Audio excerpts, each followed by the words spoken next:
زمانہ جاہلیت میں لوگ اپنی معصوم بچیوں کو سامنے بٹھا کر قبر کھودتے تھے، پھر اس بچی کے ہاتھ میں گڑیا دے کر، اسے مٹھائی کا ٹکڑا تھما کر، اسے نیلے پیلے سرخ رنگ کے کپڑے دے کر اس قبر میں بٹھا دیتے تھے۔ بچی اسے کھیل سمجھتی تھی، وہ قبر میں کپڑوں، مٹھائی کے ٹکڑوں اور گڑیوں کے ساتھ کھیلنے لگتی۔ پھر یہ لوگ اچانک اس کھیلتی، مسکراتی اور کھلکھلاتی بچی پر ریت اور مٹی ڈالنے لگتے تھے۔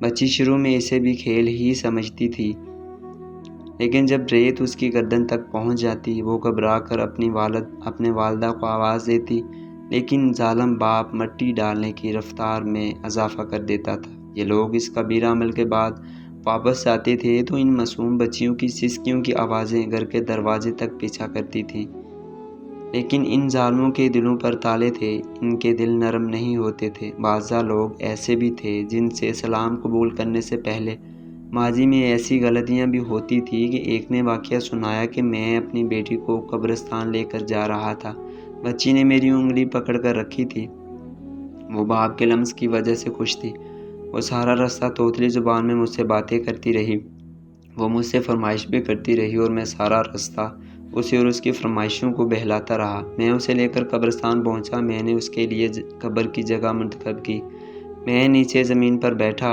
اور اپنے ہاتھوں سے ریت اٹھانے لگا۔ میری بیٹی نے مجھے کام کرتا دیکھا تو وہ بھی اپنے کام میں لگ گئی، وہ بھی اپنے ننھے ہاتھوں سے مٹی کھودنے لگی، ہم دونوں باپ بیٹی قبر کھودنے لگے۔ میں نے اس دن صاف کپڑے پہن رکھے تھے، ریت کھودنے کے دوران میرے کپڑوں پر مٹی لگ گئی، میری بیٹی نے کپڑوں پر مٹی دیکھی تو اس نے اپنے ہاتھ جھاڑے، اپنے ہاتھ اپنی قمیض کے ساتھ صاف کیے اور میری قمیض پر لگی مٹی جھاڑنے لگی۔ قبر تیار ہوئی تو میں نے اسے قبر میں بٹھایا اور مٹی ڈالنے لگے، وہ بھی اپنے ننھے ہاتھوں سے اپنے اوپر مٹی ڈالنے لگی، وہ مٹی ڈالتی جاتی اور کہکے لگاتی جاتی اور مجھ سے فرمائش کرتی جاتی تھی، اور میں دل ہی دل میں اپنے جھوٹے قدموں سے دعا کر رہا تھا کہ تم میری بیٹی کی قربانی قبول کر لو اور مجھے اگلے سال بیٹا دے دو۔ میں دعا کرتا رہا اور بیٹی قبر میں دفن ہوتی رہی۔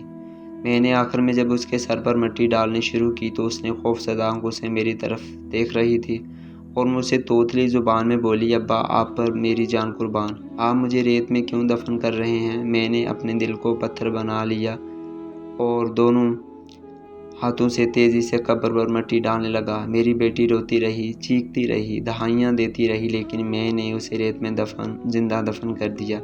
یہ وہ نقطہ تھا جہاں رحمت للعالمین کا جواب دے گیا۔ آپ صلی اللہ علیہ وسلم کی ہچکیاں بند گئیں، داڑھی مبارک آنسوؤں سے تر ہو گئی اور آواز حلق مبارک میں گولا بن کر پھنسنے لگی۔ وہ شخص داڑھیں مار مار کر رو رہا تھا اور رحمت للعالمین ہچکیاں لے رہے تھے۔ اس نے اللہ کے رسول سے پوچھا، یا رسول اللہ، میرا یہ گناہ بھی معاف ہو جائے گا؟ آپ کی آنکھوں سے اشکوں کی نہریں بہہ رہی تھیں۔ ہمارے معاشرے میں آج بھی بہت سے لوگ اسی نقطے پر غور دیتے ہیں کہ ہمیں بیٹا ہی چاہیے۔